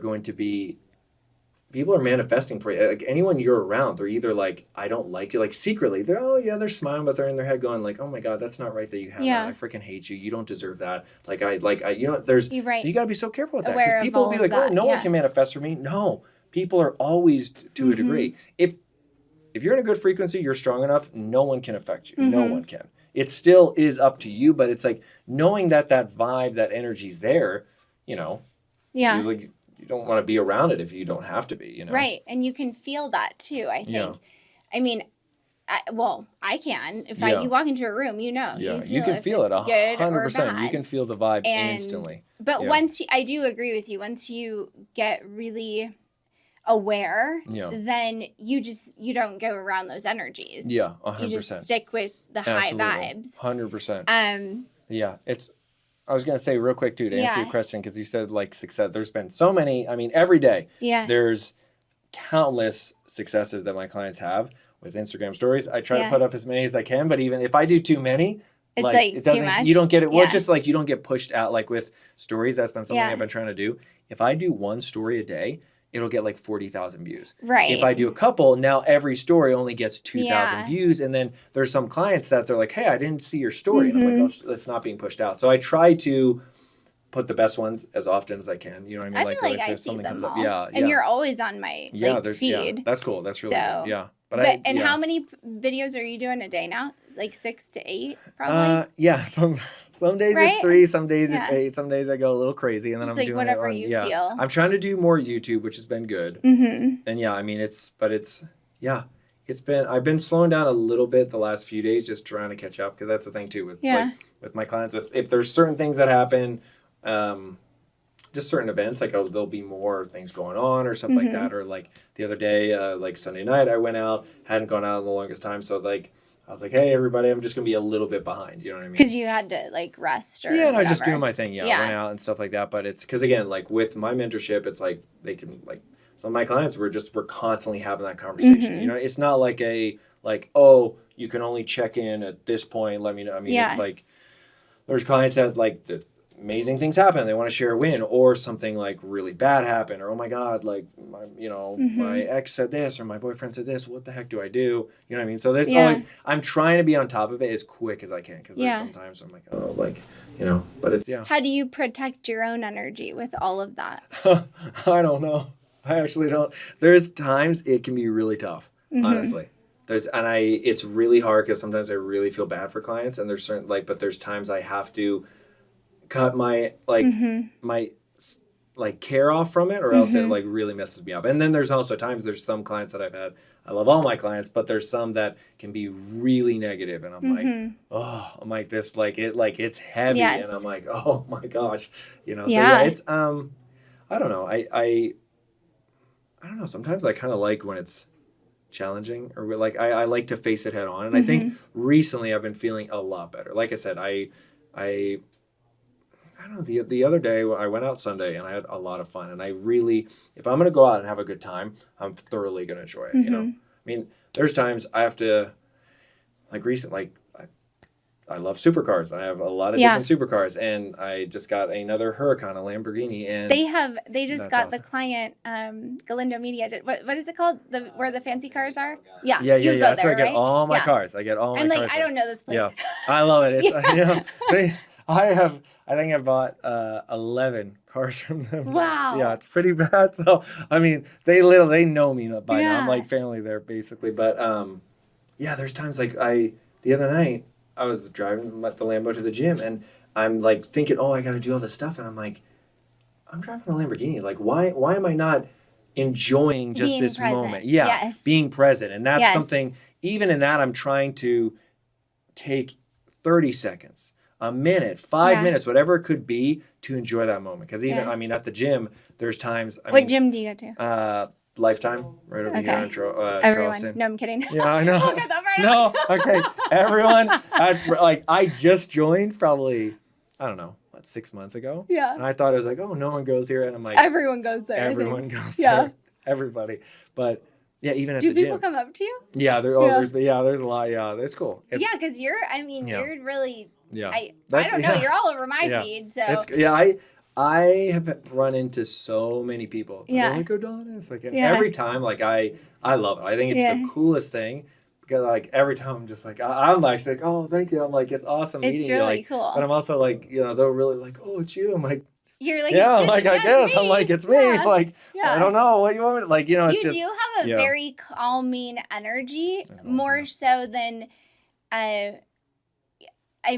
that I would have thought. Yeah. And just even though I feel like I can sense the energy through the phone. For sure. Yeah. But no, and I swear that this is like a pivotal moment for me. And this podcast, even before this podcast, I was like, I'm about to go into this podcast, with you. And I just believe like this is a launching moment for me to reach more people too. 100%, yeah. Because I've been in this, I've just, like I told you, it's been this process. Okay, now time to spread your wings on your own. And then it's for these men, I know.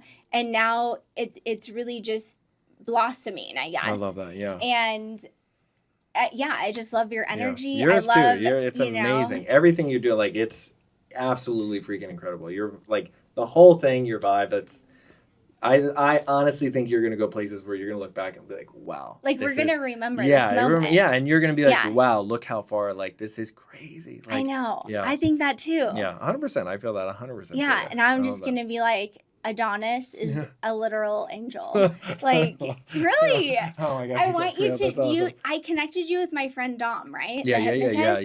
You two. Yeah, that would be awesome. I'm shocked you don't know each other because he lives here. That's cool. Yeah. You know what? Another thing too with the intuition stuff. Okay. Yeah. You posted a video one day, and I was like, I feel like that looks like Vegas, right? Like that was my thought. Yeah. And it wasn't even anything. It was just the background. I think you were in your backyard. Yeah. I literally Googled you and I was like, and then I realized you were in Vegas. That's awesome. Because I didn't know that at first. Yeah. And so then I'm like, oh my gosh. Like, you gotta do the best. Yeah. But isn't that weird? Yeah. Like how you get these different thoughts? Because I recently found you. I didn't know you existed until maybe like 2 months ago. That's cool. It's crazy how the alignment just happens. And like when it's just part of your destiny, your frequency, and it just that one still trips me out to this day, how things like synchronicities or things line up where it's like there's been some in the last year where I'm like, dude, this, like, life can't be real. Like, this is too weird. Like, this has to be a simulation. There's something, like, it's so, there's been just, I'm trying to think, there's been so many weird little synchronicities and things where I'm like, this is bizarre. What is next for you? What is the visualization for you? We can end it on that. But, like, what do you visualize for yourself at this stage? So I visualize, it's going to sound really weird, but when I visualize, I always visualize really like very fantasy type things. Okay. Very much so. And I feel when I do that, it actually calms me even more. And actually, it shows up in it's however it shows up in the 3D, if that makes sense. Okay. I could go so long about it, but You mean like it's almost... it's so extreme? Is that what you're saying? Yeah, like, trying to think here. If you did,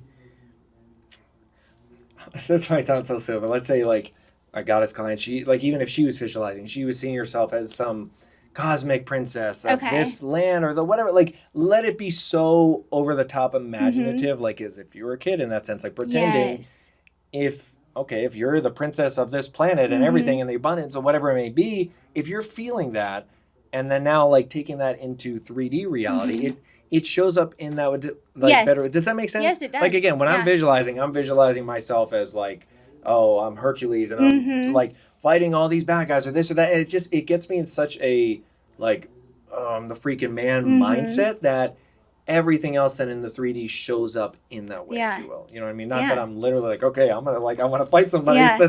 It's that's how I do it, like visualize for myself. But honestly, moving forward, you know what's really weird? I have not visualized for myself or thought about it for a really long time, which is something very weird where I feel I'm so in tune with who I am now that things show up without me picking it, if you will. And that's a whole, I don't know. Well, it sounds like you're just of service. Yeah. And then more abundance comes to you because you're allowing God to work through you. And I think I would say that to anybody. If you can get to a level where you're not manifesting anymore because you are just in it, you're living. Like, once you get to that frequency, you're just living it, and now God is actually delivering the manifestations to you. You're just the vessel. You're just and then now like you're like, oh my gosh, I didn't like that's amazing. I didn't even know like this or that. You know, like like with the supercars, I knew some things, but I never manifested. I never want like. And then it's like was like, oh wow, like I didn't realize like I could actually get that. Like this is cool. Was living off of $10,000. Hunting for meat. Yes. To 11. Yeah. What did the guys say? Supercars? Is that what they called? 11. Yes. He showed me the other day. He was like, "You bought 11 supercars," and I'm like, "Wow." Okay, you have to meet Josh because he goes there too. That's cool. And how many cars does Josh have? You don't know? A lot? I don't know. He has a Lambo. He's got a Lambo. Yeah, I've seen. Yeah. Does he have a McLaren? Yeah. Yeah. McLaren. Yeah. That one. Yeah. So. Yeah. I wonder if is he here? You know? Yeah. So you should be. Okay. Yeah. Well, I think I saw him. Yeah, because I brought the Lambo down here. I saw the other McLaren front, but yeah, and I'm getting actually number 12 right now. You are? Yeah. What color is it? Okay, so this is actually my favorite. I mean, I guess you could call it super. It's like, so from the movie Gone in 60 Seconds, it's the car Eleanor. It's a 68 fastback Mustang. And it's that exact car. Like, it's, yeah. Wait, what do you mean it's that exact car? That was in the movie? Yeah, well, it's not that one from the movie. Like, there's only so many of them, but it's an actual Eleanor. Like, it's like, if anyone knows that movie and knows that, it's the same. It's so freaking insane. And yeah, we're like, they have it. We're like doing the logistics and everything on that right now. So that's like, that to me, there's nothing better. That is wild. It's insane looking, so. Okay, so... But the whole point I was saying is I wasn't like, oh, let me manifest this. Oh, I'll say this real quick. I say, with the Eleanor, I actually can remember there was one day I was driving home from there and I was like, what do I actually really want? Like, do I even like any of this stuff? And I was like, I want like the most badass muscle car that ever existed. And I just thought that. And I actually was like, I'm like, oh my God, that's how I felt as a kid. Like, that's always what I wanted. And I shit you not, he called me the next day and he's like, hey, we got this one car I think you really like. And I was like, no. I'm like, there's no way. Yeah. But again, when I was manifesting, like, I thought of it and I'm like, I could see myself in that. I'm like, yeah, that's pretty cool. That'll happen one day. And I stopped. And I didn't go, oh, I want it. Let me search it out. I just was like, that's going to happen. I'm done. Wow. And then, there's been a few manifestations like that where it happened. Like, it happened so quickly when, you just don't. I don't know. You detach from it. You're just like, whatever. Yeah, detachment is the theme, it sounds like. It really is, yeah. And then, but that you really have to you have to trust yourself. You do, yeah. Because if you're too in your head, then you're indecisive. And then when you're in that place, it doesn't flow. Absolutely. And one really fascinating thing is anyone can even like try this when you get a manifestation is a lot of times, like, if people really want something, when you want it, once you get it, you feel good because you finally stopped wanting it. That's the only reason you feel good is because you weren't in this obsession about this thing. You know what I mean? Yeah. And even one other tip I would give, I try to tell this to everybody, is why do you want to manifest it? Yeah. Like, what is it? What's that manifestation going to do for you? Right. You know what I mean? Oh, I want to manifest this SP. Why? Do you do you want love? Do you want sex? Like, what is it? Like, what do you feel like you're missing so badly from your life? You know what I mean? Like, if you really like say it bluntly like that to yourself and think, okay, why do I want this? You know what I mean? Yeah. There's even, like I said, there's so many people I see in social media where, I love supercars. I'm not going to get a Bugatti. I don't need a Bugatti. You know what I'm saying? Like, to me, there's certain things, they're cool, but I'm like, are you doing it so you can, it's making up for this feel? Like, you know what I mean? Like, what is it that you're feeling? Is it going to give you truly what you want? Because there's actually been a few, again, with the supercars, I don't have all 11. I've had some, then I've traded them in back and forth. There's some I was like, oh, let me see if I like this. Didn't like it. But it was the same thing. There's some I purchased, I'm like, oh, this is going to be awesome. And I'm like, this will make me feel a certain way, or like people will like it. And like, no, like, I can actually remember that. It's so embarrassing to say, but there's some I got where I thought it would make such a huge difference and like no one even knew or no one cared. And I'm like, wow. I'm like, it's just a reminder. Yeah. And I'm like, why did I do that? I literally did what I should never do. I tried to appeal to, like, you know what I mean? Like, doing this way that's not aligned with me. So it's so important to think, why am I manifesting this? What is this? What's the void that it's filling, you know? Totally. And if you're trying to manifest an SP, a sweet potato, a specific person. Specific person. If you're trying to manifest a specific person, really ask yourself, okay, what love is missing, and can you feel that love now? If you can feel that love now, that's the most important thing. You know, a lot of people, I think, don't love themselves. They don't know themselves, and they think things or people is going to fix that. You know what I mean? Where it should just it should just be, it's the best is when you just enjoy it for what the experience is and just kind of enjoy and go with the flow. You know? Yeah. No, I think it's so good. I had to learn that the hard way. Because for most of my life, I was searching for that outside of myself. Yeah. I mean, I don't know that I was consciously aware of that, but that's what I was doing. And so then I was finally alone at 35, right? And I mean, from the time I was like 13, I had a boyfriend. Yeah. So never was alone with myself. Yeah. And that is exactly what I had to do was just be okay with being with yourself. But then that's when I guess I manifested my SP. And it was crazy. This is crazy. You'll like this. Yeah. He was following me on, we were following each other on social media because we had mutual friends, but we didn't know each other because he lives in San Diego, actually. Oh, wow. And I remember this. I wrote it in my notes. It was January 28th last year. Wow. I'm like, I don't know, this energy about this guy. I don't know what it is. I don't know what it means, but I feel compelled to document it, right? Yeah. And that was it. The next month, he says, do you want to do a podcast? And so I said, sure, And again, didn't really know what any of that was. We did this podcast. It was 2 hours, which isn't totally unusual for me. Yeah.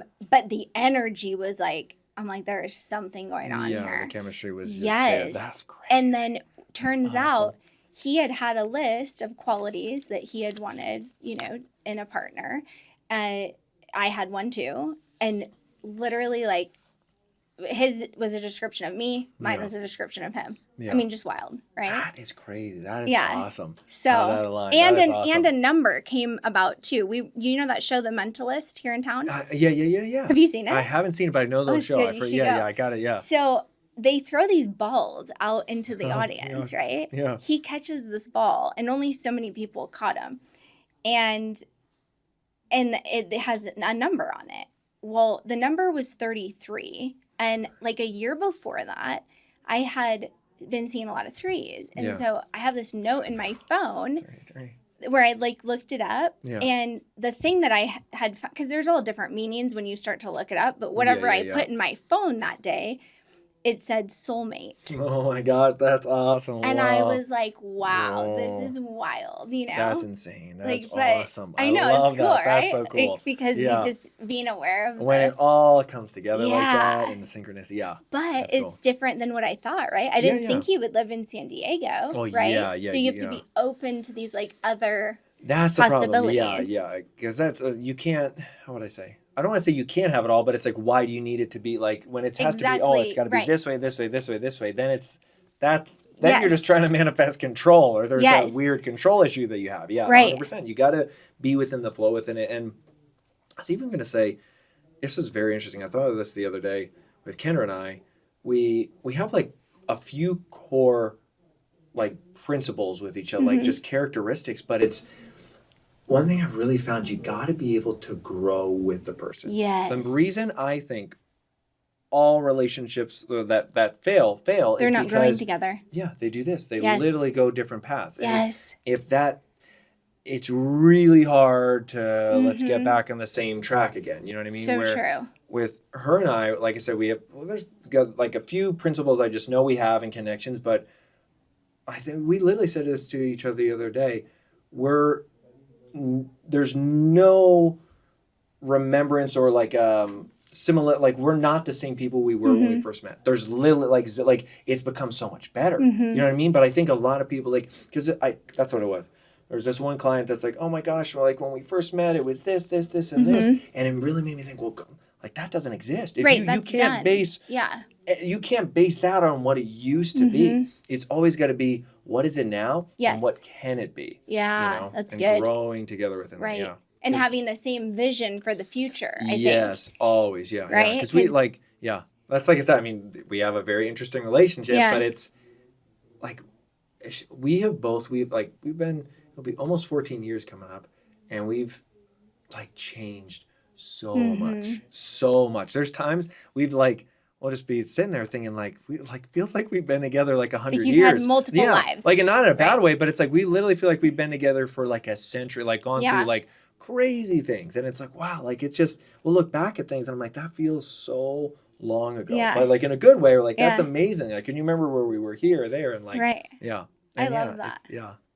Well, you're amazing. You need to really be on like every podcast. Trying.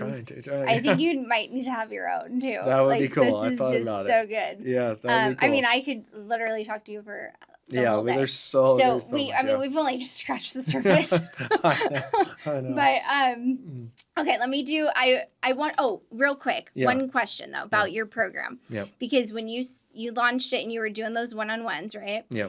But then you switched it to the model you have now. Yeah. But how many clients did you have at that time? Did you have a lot? No, there was, just like a handful. I just was working with a few people. Like I said, it was just a couple of them. But I knew, like, I always wanted to do that. I was really good within that. But I don't know. Well, because most people, though, they think, okay, I've got to do high ticket one-on-one at first, right? Just for to have the numbers make sense, I guess. Yeah.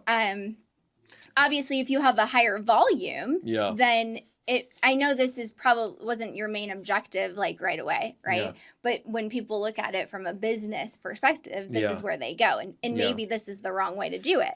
Yeah. But do you see what I'm saying? Yeah, it's really weird is like I mastered all of this and like everything in my life. I have manifested all of it, but it's like I was mastering it, but never thinking like, oh, I want to teach this in a sense. Like, I don't know, but I was always mastering it. But again, even strange when I can remember being 16, 17, 18 thinking I want to be some type of therapist or a psychologist or I want to be a marriage counselor person. Always. I wanted to be that. Always. And then this happened where I'm not saying to do it like this. I think it's good to have a plan, but I was only helping, I think it was 4 people. And it was just me mentoring them in a different, like, not how I do it like this, where once I started doing the TikToks, I'm like, oh, okay, that's what I need to do. I literally have to, like, and it essentially was like an overnight thing where it's like, bam, website, bam, going, all of a sudden people going. It was so natural where it's like when I was, obviously I've honed it a little bit, but I can remember my first client from Instagram and our first conversation, everything. And just, it was just like, oh yeah. This is it. Always done this. And that's how I even feel like it's so natural. Yeah. But it's weird. I don't know. See, that's what I mean. It's very strange because I had all the knowledge, but I didn't know what to do with it. And then it was like, oh, okay. It is. It's like, well, because it's good to have a plan. Yeah, you do. So it's like, it's not that you're saying don't have a plan, but you have to have an openness to the plan. Yeah, you do. And to honestly, though, to some degree, you just have to do it. You have to do it. Mm-hmm. It's, there's this one guy, he does like drop shipping in a bunch of different businesses I see. And he had this video the other day that it blew my mind. He was so right. He's like, he had a pest control business that he just started. And he said, I thought about it for 1 hour, started it the next day. Just literally started it like, threw money at it, get some things, just started it. Like, and he was, you got to have a little bit of knowledge, but he's like, he even said there was times he spent 6 months to a year planning the business. And he's like, that's just, you have to just start something. I agree. Do it. You have to do it because you're going to have to keep doing it. You know what I mean? Which requires so much faith and courage. Yeah. That's the thing. So much. Is that like, even when I got this podcast stuff, I didn't know really much, right? Yeah. But I was, okay, I'm going to put 10 grand into this and buy all this stuff. I love that. That was scary. Yeah, I'm like, I don't know what's going to happen. You know, like, to be honest, like, I still don't know, right? Yeah, like, we're just going every day. Like, but I think that's what it is. Yeah. It's just, it's so much courage and conviction. Yes. And just, this is where I'm going. Yeah. And you have to do it 100%. Like, even in that, like, Alex Hormozy? Yeah. Yeah. Oh God, this made me so pumped when he said this. He's like even him, he's like, no one knows who I am. No one knows. Like he did the story. He's like, hey, do you guys know how I have a book? 80% said no. So he's like, why am I not he's like, I feel like I'm advertising too much. He's like, do more. And he's even now, he's like on YouTube, he's like, hey, I'm Alex Hormozy. I'm this or that. He's like, you have to assume no one knows who you are.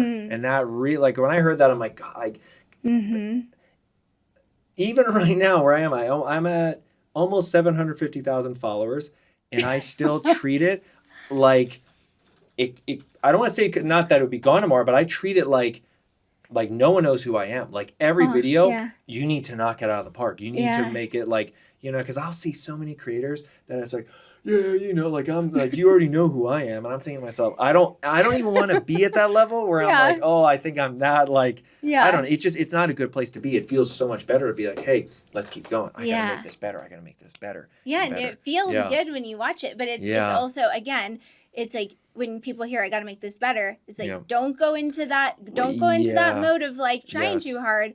Just it's a spiritual, I think, feeling of better. Yes, absolutely. Like, absolutely. Not you got to do more. Yeah. You just got to be in that. Yes, in that. 100%. I don't know if that makes sense. No, 100%. Because that's even a lot of people watching will think like, I gotta make it really good. Yeah, I'll use Alex Hormozi. Like he spends so much on editing, and it's so edited nice, and his camera's so good. And there's times I'm like, should I be doing that? No, you know what I mean? And I'm just like, that's why I like your stuff. My stuff. I mean. Guys, there's times I don't even have a light on, and I'm like, I'm like, what? Or there's like smoke. Well, yeah, I'm in the bathtub. It's like half dark. You can't even tell. I'm like, whatever. I'm like, this is. But it speaks to me. Yeah, and that's where you don't have to have it perfect. The Walmart ice cream. Yes, that was the freaking best. That's what I mean. There's times I'll be a little bit more deliberate with content, and then there's times I'm like, oh my gosh, I just need to record this right now. But it's the random, the not planned, right? That do well.